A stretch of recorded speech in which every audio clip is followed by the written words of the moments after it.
నారాయణ సమారంభాం వ్యాసశంకర మధ్యమాం అస్మదాచార్య పర్యంతం వందే గురు పరంపరాం.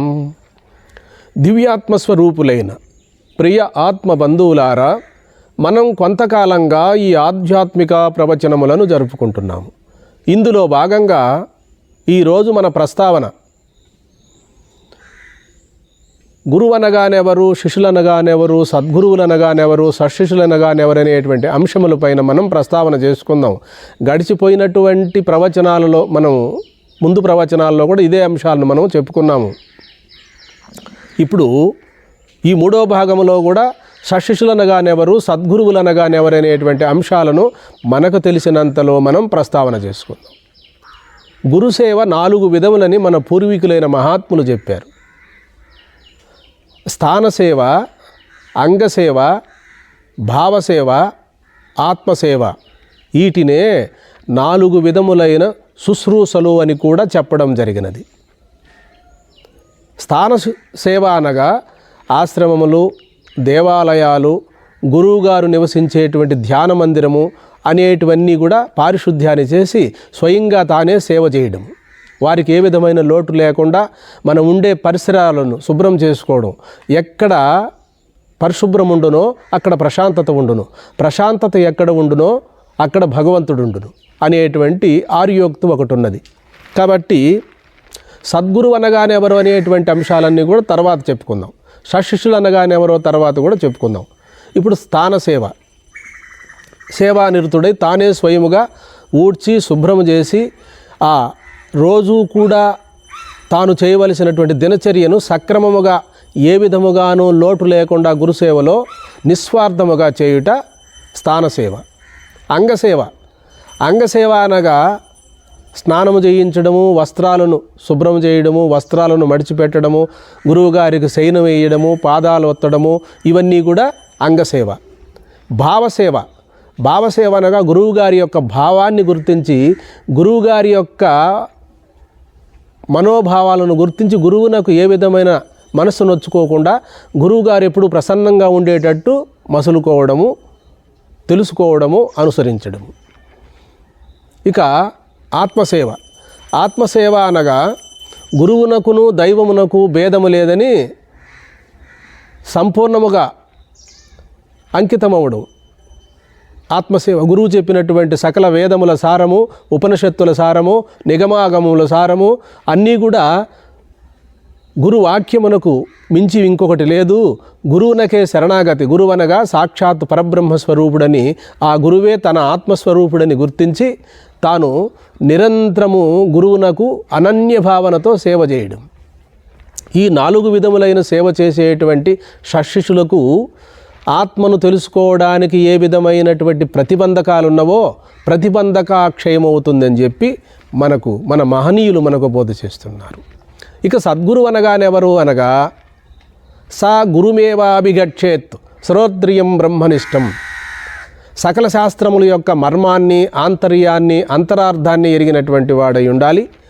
ఆ వేదముల యొక్క, ఉపనిషత్తుల యొక్క అన్నిటి యొక్క సూక్ష్మార్థాలను గుర్తించి తన అనుభవమునందు, తన స్వానుభవమునందు నిరంతరము అనుభవానికి తెచ్చుకొని బ్రహ్మనిష్టాగరిష్ఠుడై ఆ బ్రాహ్మీ స్థితిలో ఉన్నటువంటి వారే సద్గురువులని, శమదమాది సద్గుణములు కలిగి 4 విధములైనటువంటి సేవలో ఏ విధమైనటువంటి లోటు లేకుండా గురువునకు అంకితమై సేవ చేసేటువంటి వాళ్ళు సశిష్యులని, సాధన సంపత్తి కలిగినటువంటి వాళ్ళు శిష్యులని, శ్రోత్రియులు బ్రహ్మనిష్ఠులు అయినటువంటి వారు సద్గురువులని మనకు శాస్త్రం మన ముందు ప్రబోధించినది. ప్రియాత్మ బంధువులారా, ఇక అందరూ కూడా ఇదే విధముగా సేవ చేస్తేనే మనకు ఆత్మజ్ఞానం కలుగుతుందేమో అనేటువంటి సంశయము మనకు కలుగుతూ ఉంటుంది. ఇప్పుడు ఈ ప్రవచనం వినడం వల్ల కొందరికి పూర్వజన్మలో కొంత సేవ, గురుసేవ అబ్బుతుంది. వారు ఈ జన్మలో కొంత మేరకు చేసినా కూడా చాలు. ఒక్క తడవ గురువును దర్శించి మహావాక్య విచారణ చేసుకొని హృదయములో గురువును పదిలిపరుచుకొని గురువునందు దైవమునందును రెండూ ఒకటిగా భావన చేసి ఆత్మతత్వాన్ని విచారించి తరించిపోగలరు. అయితే మరి ఈ జన్మలో కొంతమంది ప్రారంభిస్తూ ఉంటారు బ్రహ్మ విద్య తెలుసుకోవడానికి. ఇటువంటి ఈ జన్మలో ప్రారంభించేటువంటి వారికి తప్పకుండా ఈ 4 విధములైనటువంటి సేవా నిరతి ఉండియే తీరవలెనని చెప్పి మనకు మహనీయులు బోధ చేస్తున్నారు. కాబట్టి గురువు చెప్పేటప్పుడు శ్రద్ధాభక్తులతో ఆచరించాలి. ఆచరించి శ్రద్ధాభక్తులతో శ్రవణం చేయాలి. శ్రవణం చేసిన అంశములను మననం చేయాలి. మననం చేసిన అంశములను నిధిధ్యాసనలో ఉండాలి. గురువు చెప్పిన ప్రతి విషయములో కూడా ఆచరణ యోగ్యమై మన జీవితాన్ని మరల్చుకోవాలి. కాబట్టి ఒక రోజులో ఒక జన్మలోనే మనకి ఇది వస్తాదని చెప్పలేము, అట్లని రాదని చెప్పలేము. ఆత్మజ్ఞానానికి కాలపరిమితిని చెప్పలేము. వారు చేసేటువంటి శ్రద్ధాభక్తులే వారికి కాలపరిమితిని సూచిస్తాయి. కాబట్టి సద్గురువుల యొక్క విశేషాన్ని మనము తెలుసుకోవాలంటే చాలా కష్టంగా ఉంటుంది. జ్ఞానిని గుర్తించాలంటే జ్ఞాని కావాలని అని చెప్పి శాస్త్ర ప్రమాణం ఒకటి ఉన్నది. మనము ఎన్నో ఆశ్రమాలు, ఎన్నో ఉపన్యాసాలు, ఎన్నో సమావేశాలకు వెళుతూ ఉంటాము. అక్కడ మరి వారు చెప్పేటువంటి బోధ మనకు వెంటనే అనుభవానికి రావాలనుకుంటే అది వీలు కాదు. ఈ గురుసేవా తత్పరులైనటువంటి సశిష్యులకు 4 విధములైన ప్రతిబంధకాలు క్షయమై అంతఃకరణ శుద్ధి కలిగి ఆత్మసాక్షాత్కారం కలుగుతుంది అని చెప్పి మనకు మన పూర్వీకులైనటువంటి మహాత్ములు మనకు బోధ చేస్తున్నారు. కాబట్టి ఈనాడు సమాజంలో ఎందరో మహాత్ములు మహనీయులు బోధ చేస్తున్నారు, కాదని చెప్పలేము. ఎందరో బోధ చేస్తున్నారు, కాదని చెప్పలేము. అయితే కొందరు సద్గురువులు కూడా మితంగా మాట్లాడే గురువులు ఉన్నారు, ఎక్కువ చెప్పే గురువులు ఉన్నారు. కంటి సూపుతోనే కొందరి శిష్యులకు ఆత్మజ్ఞానం కలిగించేటువంటి గురువులు కూడా ఉన్నారు. భగవాన్ శ్రీ రమణ మహర్షుల వారు ఎక్కువ బోధ చేయలేదు, ప్రబోధ చేయలేదు. వారు ఎప్పుడు శాంభవీ ముద్రలో అలా చూస్తూ శిష్యుల యొక్క ఆత్మను జాగృతి చేస్తూ వారు అటువైపు మరలించారు, స్వరూపము వైపు దృష్టిని మరలించారు. ఇంకా కొంతమంది ఎక్కువగా మాట్లాడుతూ ఉంటారు, వీళ్ళ దగ్గర బ్రహ్మజ్ఞానము లేదేమో అనేటువంటి సందేహం కూడా మనకు కలుగుతూ ఉంటుంది. శిష్యులకు ఈ విషయం ఏం తప్పు కాదు. వారు పరబ్రహ్మతత్వాన్ని, ఆత్మతత్వాన్ని ఎరిగినప్పుడు ఆత్మ సర్వాతీతమై సర్వజ్ఞమై ప్రకాశించే తన స్వరూపమే ఆత్మ అని చెప్పి విధి నిషేధాలను కూడా వాళ్ళు లెక్కలేక పెట్టుకోరు, పాటించరు, మాట్లాడుతూ ఉంటారు. అంటే బ్రహ్మం అనేటువంటిది అవాన్మానస గోచరమైనది. అది వాక్కులకు కానీ మనసునకు కానీ బుద్ధికి కానీ అందేది కాదు. నేను ఏం మాట్లాడినా మాట్లాడని దాంతో సమానమే. కాబట్టి ఆత్మ మౌనములో ఉంటారు. ఆత్మయే మౌన స్వరూపం, వాక్కు కాదు. ఆత్మస్వరూపాన్ని గుర్తించడమే మహామౌనం. వాక్కు, మనసు, బుద్ధి, చిత్తము అన్నీ కూడా మనసులోంటి కలిగినటువంటివే, ఆ పరబ్రహ్మము నుండి వచ్చినవే. అయినప్పటికీ కూడా సత్యాన్ని గుర్తించినటువంటి వారు ఏమి చేసినప్పటికీ కూడా సత్యనిష్టను వేడరు. తన స్వరూపాన్ని, తన స్వస్వరూపాన్ని వేడకుండానే శిష్యులకు బోధ చేస్తూ కూడా ఉంటారు. కాబట్టి శిష్యులు గురువుల నుండి తెలుసుకోవాల్సిన విషయం ఏమిటి అంటే, వారు ఒకప్పుడు ప్రసన్నంగా ఉంటారు, ఒకప్పుడు కార్యకలాపాల్లో మునిగినట్టుంటారు, ఒకప్పుడు ఏదో చెప్తూ ఉంటారు. అంత మాత్రాన గురువుల్లో మనకు వెంటనే గురువుల యొక్క బోధ మనకు, వారి చర్యలు, వారి దినచర్యలు మనకు అందాయని మనం అనుకోకూడదు. అంత్యవాసిగా ఉండేటువంటి వారు సహనముతో, ఓర్పుతో, నేర్పుతో వేసి కాసి ఉండవలెను. కొంతకాలం వారికి సేవ చేస్తూ వారి పరిసరాలలో, వారి కనుసైకులలో తిరుగుతూ ఉంటే మనకు సత్యమేందో అసత్యమేందో బోధపడగలదు. కాబట్టి గురువులు తెలిసే నడుచుకుంటారు. శిష్యుల యొక్క పరివర్తన కొరకు కూడా తన కోపం తెచ్చుకుంటారు, కోపం వచ్చినట్టుగా భావిస్తారు. ప్రతి కదలికను కూడా వాళ్ళు నిఘా వేసి చూస్తూ ఉంటారు గురువులను. అలాగే శిష్యులు కూడా ప్రతి విషయంలో కూడా గురువు ఏం మాట్లాడుతున్నాడో ఆ సూక్ష్మాన్ని కూడా గమనించేటువంటి శిష్యులు కూడా ఉన్నారు. ఎందుకని? వీళ్ళిద్దరి మధ్యనే గురు శిష్య బంధం నిలబడుతుంది. గురువు గొప్పవాడై ఉండాలి, శిష్యుడు కూడా గొప్పవాడై ఉండాలి. వీళ్ళిద్దరూ కూడా యోగ్యులై ఉన్నప్పుడే ఆత్మజ్ఞానము సమాజమునకు బోధపడుతుంది. గురు శిష్య పరంపర నాటి నుండి నేటి వరకు కూడా ఇట్టి షష్శిష్యులు సద్గురువుల ద్వారానే సమాజానికి తెలియబడుతూ ఉన్నదని ఈ అంశాన్ని మీరు గుర్తించగలరని నేను మనవి చేసుకుంటున్నాను. ఈ ఇద్దరిలో ఏ ఒక్కరిలో కూడా సరైనటువంటి స్థితి లేనప్పుడు బోధ కలగదు. గురువు ఎంత బోధిస్తున్నప్పటికీ కూడా శిష్యుని ఆత్మజ్ఞానం కలగలేదు అంటే అది ఎక్కడో కర్మ అడ్డుపడుతున్నది, ప్రారంధం అడ్డుపడుతున్నది అని చెప్పి పురుష ప్రయత్నముతో ఆ ఆటంకములను అడ్డులను తొలగించుకోవాలి. శాస్త్రములోనే మనకు చెప్పబడినది. ఈశ్వర ప్రణిధానం, సత్కర్మలు చేసే విధానం, ఈశ్వరార్పణ భావనతో కర్మలు చేసినప్పుడు ఆ ప్రతిబంధకము తొలగిపోయి గురుసేవలో నిరతుడైనప్పుడు ఈ 4 విధములైన సేవ చేసినప్పుడు ప్రతిబంధకాక్షయం కలుగుతుంది. అంతఃకరణ శుద్ధి కలిగి ఆత్మజ్ఞానం కలిగేటందుకు ఏదైతే ఆటంకంగా ఉన్నదో అవన్నీ తొలగిపోయి బ్రహ్మజ్ఞానము స్వయముగా ప్రాప్తిస్తుంది అని చెప్తున్నారు మన మహనీయులైన మహాత్ములు. ఎంతమంది గురువులు ఉన్నప్పటికీ కూడా శిశునకు బోధపడేటట్టు బోధించగలిగే గురువులు చాలా అరుదు. పాండిత్యం బోధించినా వీలు కాదు. శిష్యుడికి అర్థం కాకుండా గందరగోళమైనటువంటి విషయాలు చెప్పినా అర్థం కాదు. కానీ తాను మాత్రం జ్ఞానస్వరూపుడే. గురుస్థానాన్ని ఎప్పుడు అలంకరించాడో ఆత్మజ్ఞాన సంపన్నుడైతేనే గురువు అనే శబ్దము శోభిస్తుంది. అందరికీ ఆషామాషాగా గురువులనేటువంటి పేరు ప్రశంస రాదు. బోధించేవారినే బోధకులు అంటారు. బోధ అంటే జ్ఞానం. శిష్యుల యొక్క పరిణతిని అనుసరించి, శిష్యుల యొక్క యోగ్యతను అనుసరించి, శిష్యుల యొక్క తాహతను అనుసరించి బోధ చేసేటువంటి వారే సద్గురువులు. ఆ సూక్ష్మాన్ని గుర్తించి ఆ గురువాక్యం పైన భక్తి శ్రద్ధలతో అనుభవానికి తెచ్చుకున్న వారే సత్శిష్యులు, సద్గురువులు, సత్శిష్యులు. కాబట్టి తండ్రిలాగా బోధించే గురువులు ఎందరో ఉన్నారు, కానీ తల్లిలాగా బోధించే గురువులు చాలా అరుదుగా ఉన్నారు. మనము తల్లిలాగా బోధ చేసేటువంటి గురువులను మనం వెతుక్కోవాలి. ప్రేమతో, దయతో 100 పర్యాయములైన విసుగు విరామము లేకుండా గురువు శిష్యునకు బోధ చేసి శిష్యుణ్ణి తనంతటి వాణ్ణిగా చేసుకోగలిగే సామర్థ్యము, యోగ్యత సద్గురువునకు ఉండాలి. ఆ విషయాన్ని మొట్టమొదటనే మనం గమనించుకోవాలి, లేదా కొంతకాలానికైనా గమనించాలి. గురువును పరీక్ష పెట్టకూడదు శిష్యుడు. గురువులే శిష్యులకు పరీక్ష పెట్టాలి. ఇది శాస్త్ర ప్రమాణం. తెలుసుండి గురువునకు ప్రశ్న వేయకూడదు. ఈ గురువు ఏం చెప్తాడో, వేరే గురువులు నాకు వేరే విధంగా చెప్పారు, ఈ గురువు ఏం చెప్తాడో చూద్దామని ప్రశ్న వేయకూడదు. ఆర్తితో, జిజ్ఞాసతో నేను తరించాలి, జన్మ సాఫల్యం చేసుకోవాలి, ఈ జనన మరణ ప్రవాహం నుండి విడుబడాలి అనేటువంటి సహృదయముతో, శరణాగతితో తెలియని విషయాన్ని తెలుసుకోవడానికి ప్రయత్నించాలి. అప్పుడు నీలో సత్యబుద్ధి ఉన్నది. గురువు కూడా నిజంగా ఈ శిష్యుడికి బోధ చేయాలనేటువంటి సత్యాంశం, సత్యబుద్ధి ఉంటుంది. సత్యం ప్రకాశిస్తుంది. సత్యము ఇద్దరిలోనూ, గురు శిష్యులు ఇద్దరిలోనూ సత్యమే ఏకమై సూర్యప్రకాశం వలె ప్రకాశిస్తుంది. కాబట్టి నేడు అటువంటి గురువులు, అటువంటి శిష్యులు ఎవరైనా ఉన్నారా అంటే కొన్ని మనం సాదృశ్యాన్ని చెప్పుకుందాం. 1836లో శ్రీ రామకృష్ణ పరమహంస వారు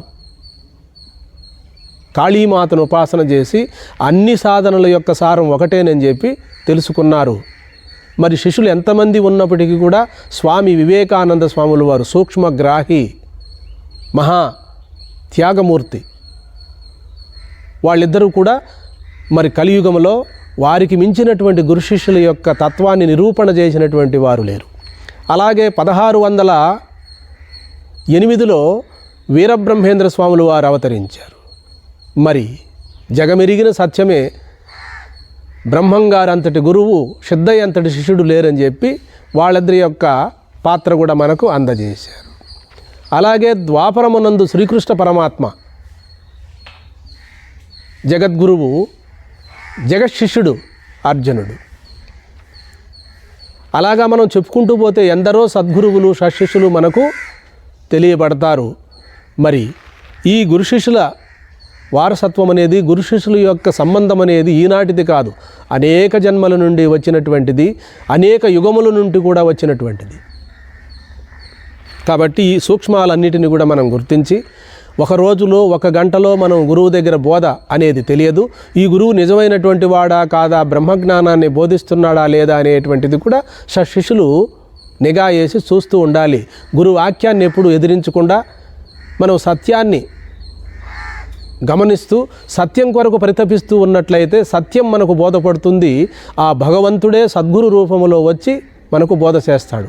కాబట్టి శిష్యుడికి ఉండవలసినటువంటి ఏకైకమైన లక్షణం ఏమిటి అంటే శరణాగతి. దైవమునకు గురువునకు శరణాగతి.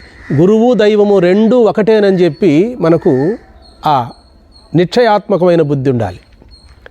గురువు దైవాన్ని చూపగలడు. ప్రపంచం అంటేనేమి, ఆత్మ అంటేనేమి, పరమాత్మ అంటేనేమి, జీవుడు అంటేనేమి, జగత్ అంటేనేమి అనేటువంటి అంశాలన్నిటిని కూడా సజీవంగా మన ముందు కదలాడుతున్నటువంటి పరమేశ్వరుడే ఈ గురు రూపముగా అవతరించాడు. ఆరారు తత్వములకు అవలనున్న తత్వము ఎవడు ఎరుగు, శివుడు గురు రూపమున వచ్చి చెప్పకుండినా అని చెప్తుంది శాస్త్రము. కాబట్టి పూర్వజన్మలో చేసుకున్న పుణ్యవశమున కొంతమందికి వాక్య ప్రమాణం చేతనే ఆత్మజ్ఞానం కలుగుతుంది. వారు కొంతమేరకే గురుసేవ చేస్తారు. గురువును దైవమును వేరుగా కాకుండా వారు హృదయములో పదిలపరుచుకొని శరణాగతితో వారు ఎక్కడ ఉండినా కూడా మొట్టమొదటనే వారి దినచర్య అంతా కూడా గురువునందునే అంకిత భావనతో ప్రారంభమవుతుంది. కాబట్టి ఆహార నియమము కావలెను, మనోనియమము కావలెనా, ఆహార నియమం ఉండవలెను. ఆహార నియమం ఉన్నప్పుడే మనోనియమం ఏర్పడుతుంది. ఉప్పు, పులుపు, కారము అనే సమపాళ్లలో తీసుకోవాలి ఆహారాన్ని. మనం సమతుల్యమైన ఆహారాన్ని తీసుకోవాలి. మనకున్నంతలో న్యాయార్జిత ఆహారము, దైవార్పిత ఆహారము, మితాహారం అని చెప్తుంది మనకు శాస్త్రం. మన గురుదేవులు విద్యాప్రకాశానందగిరి స్వాముల వారు కూడా ఇదే విషయాన్ని సెలవిచ్చారు. ప్రియాత్మ బంధువులారా, గురువులు మొట్టమొదటనే మనకు ఆత్మజ్ఞానాన్ని బోధించరు. ఎందుకని? శిష్యుని యొక్క పరిణతిని, శిష్యుని యొక్క తాహతను అనుసరించి బోధ చేస్తారు. వెంటనే నాకు గురువు బోధ చేయలేదు, నేను ఇంకొక గురువు దగ్గరికి వెళ్ళిపోవాలనేటువంటి అంశము ఉండకూడదు. ఈ విషయాన్ని సూక్ష్మంగా గుర్తించాలి. కాబట్టి గురువులు కూడా తొందరపడి ఏదో మనకు ఆశ్రమంలో కొంత చేదోడు వదోడుగా ఉంటారు, సేవ చేస్తూ ఉంటారు అని చెప్పి అనితర సాధ్యమైన పరమో ఉత్కృష్టమైనటువంటి ఈ బ్రహ్మ విద్యను పరిపాకము లేనటువంటి శిష్యులకు బోధ చేస్తే దానివల్ల జరిగేది నష్టమే కానీ మేలు లేదు. ఈ గురు శిష్య బంధము నిలవకుండా పోతుంది. మరి ఈ శిష్యుడు వెళ్ళిపోతే ఇంకొక శిష్యుడు వస్తాడు. యోగ్యుడైన శిష్యుడు వచ్చే అంతటి వరకు మనం ప్రయత్నించాలి. అటువంటి యోగ్యత కలిగినటువంటి, సాధన సంపత్తి కలిగినటువంటి మంచి శిష్యులకే బోధ చేయాలని చెప్పి మరి గురువులంతా కూడా ఈ విషయాన్ని గుర్తించగలరని నేను మనవి చేసుకుంటున్నాను. కాబట్టి శిష్యులు కూడా మనము తొందరపడి మరో గురువుల దగ్గరకు, మరో ఆశ్రమం దగ్గరకు వెళ్ళకూడదని కాదు. మరి ఎక్కడో ఒక చోట ఈ దేశంలో, ఈ సృష్టిలో ఏదో ఒక చోట శాంతి సమాధానాన్ని పొంది జన్మరాహిత్యాన్ని పొందవలసినదే. ఏ గురువు నుండైనా కూడా చిట్ట చివరగా తాను పరబ్రహ్మస్వరూపుడని మహావాక్య విచారణతో తెలుసుకోవలసినదే. కాబట్టి గురువుల విషయంలో మనము తెలుసుకునేదానికి మహాభారతంలో జనక చక్రవర్తి యొక్క ప్రస్తావన వస్తుంది. జనకుడికి 100 మంది గురువులు ఉన్నారని చెప్పి శాస్త్రం చెప్తుంది. ఇది తప్పు కాదా అంటే తప్పు కాదు. గురువు, సద్గురువు, సశిష్యుడు దొరికేంతటి వరకు మనము ఆ బ్రహ్మ విద్యను వెంటనే బోధించకూడదు. అలాగే సద్గురువు దొరికేంతటి వరకు సశిష్యుడు కూడా గురువులను మార్చడంలో తప్పేమి లేదన్నాడు. తేనెటీగలు దృష్టాంతం చెప్పారు. ఒక పుష్పమునందు మకరందం సాలినంత రాకపోతే మరో పుష్పమునకు వెళ్ళి పలు రకముల యందు మకరందాన్ని సేకరించి తేనెను తయారు చేస్తుంది. తద్విధముగా తనకు సంశయము, సకల బంధ నివృత్తి, సకల సంశయాలు నివృత్తి అయ్యి తనకు ఆత్మజ్ఞానం బోధపడే అంతటి వరకు ఎక్కడ మనకు ఏ గురువు నుండి సరైన సమాధానము, సమగ్రమైన సందేశము, సంపూర్ణమైనటువంటి బ్రహ్మజ్ఞానము లభిస్తుందో అంతవరకు మనము గురువులను అన్వేషణ చేయవలసినదే తేనెటీగలాగా. అయితే మొదట చెప్పుకున్న మనకు కొద్దిపాటి జ్ఞానం బోధించిన గురువులను కూడా తోలనాడకూడదు. వీళ్ళందరూ కూడా గురువులే.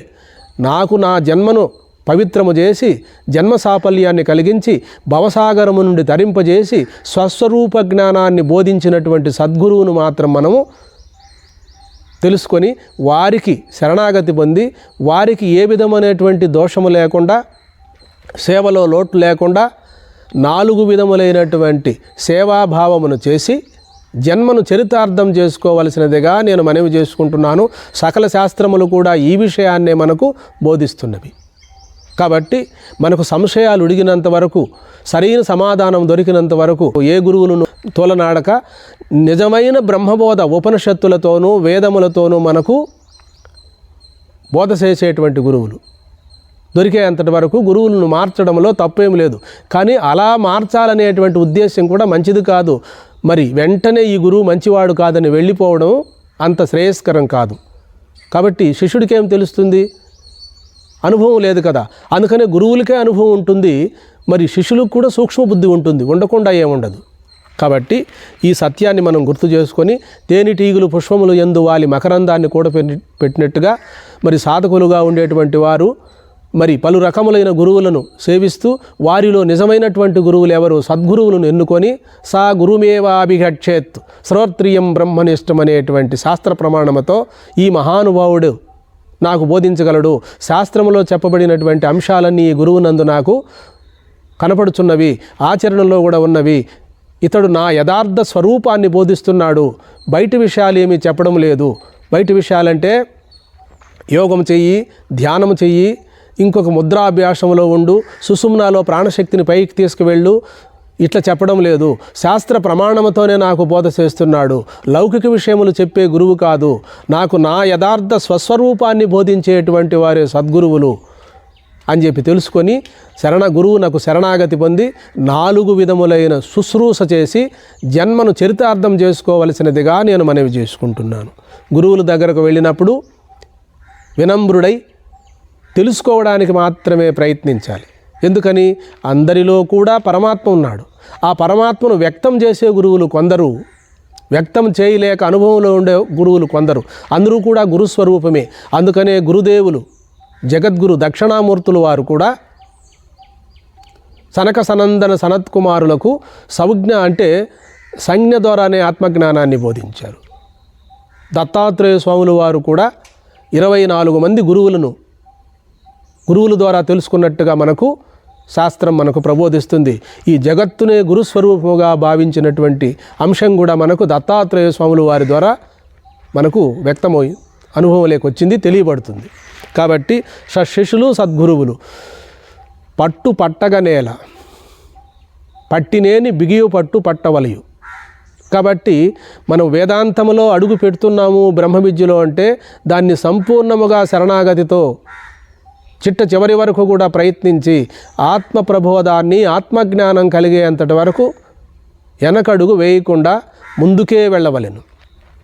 కాబట్టి ఇంతటి తీవ్రత, ఇంతటి పట్టుదల, ఇంతటి వ్యాకులత, ఇంతటి వైరాగ్యం ఉన్నటువంటి వారికి సద్గురువు తన దగ్గరికే వస్తాడు. మన పెరటిలో జామ చెట్లు పండ్లు పండినప్పుడు చిలుకలను పిలవనక్కర్లేదు, ఎక్కడి నుంటో వచ్చి పండ్లు ఆరగిస్తాయి. అలాగే శిష్యులు 4 విధములైన సేవలో పరిపూర్ణులైనప్పుడు ఆ పరమాత్మయే సద్గురు రూపముగా వచ్చి మనలో ఆత్మజ్ఞానాన్ని బోధించగలడని సకల శాస్త్రముల యొక్క ప్రమాణం. వేదాంగములు కూడా, వేద వాంగ్మయం అంతా కూడా ఈ విషయాన్నే చెప్తూ ఉన్నది, శిష్యుల గురించి, సద్గురువుల గురించి. కాబట్టి మనం ఒక్క రోజులో ఒక్క నెలలో వచ్చేది కాదు. సతు దీర్ఘకాల నైరంతర్యం సత్కారా సేవితో దృఢభూమి అంటాడు పతంజలి మహర్షి. సతు దీర్ఘకాల నైరంతర్యం సత్కారా సేవితో దృఢభూమి. ఒక రోజులో ఒక నెలలో వచ్చేది కాదు. దీర్ఘకాలము మనం ఈ భవసాగరాన్ని దాటడానికి ప్రయత్నించాలి. కాబట్టి మరి చెప్పే విధానంలో ఏ విధమైన దోషం ఉండినా, సాహిత్య లోపములుండినా, మరి ప్రాంతీయ వారీగా చెప్పేటువంటి యతిప్రాసలలో తేడా ఉండినా సహృదయులు ఈ సత్యాన్ని గుర్తించగలరని నేను మనవి చేసుకుంటూ, సూక్ష్మార్థాలను గుర్తించి మీరు అనుసరించి ఆచరించగలరనే మనవి చేసుకుంటున్నాను. ఎందరో మహాత్ములు ఈనాడు యూట్యూబ్ ఛానల్లో ప్రబోధ చేస్తున్నారు. అందరూ కూడా మహాత్ములే, మహనీయులే. కానీ అందరూ చెప్పేది కూడా ఒకే అంశాన్నే బోధ చేస్తున్నారు, ఈ జీవుణ్ణి పరమాత్మగా చూడమని. కాబట్టి అందరిది కూడా మంచి ఉద్దేశ్యమే. ఎవరిని తప్పు మాట్లాడకుండా, ఎవరు చెప్పే వాక్యాలను తూలనాడకుండా, మనకు కావలసినటువంటి బ్రహ్మ విద్యను మనము ఎవరి ద్వారానైనా కూడా పొందవచ్చు.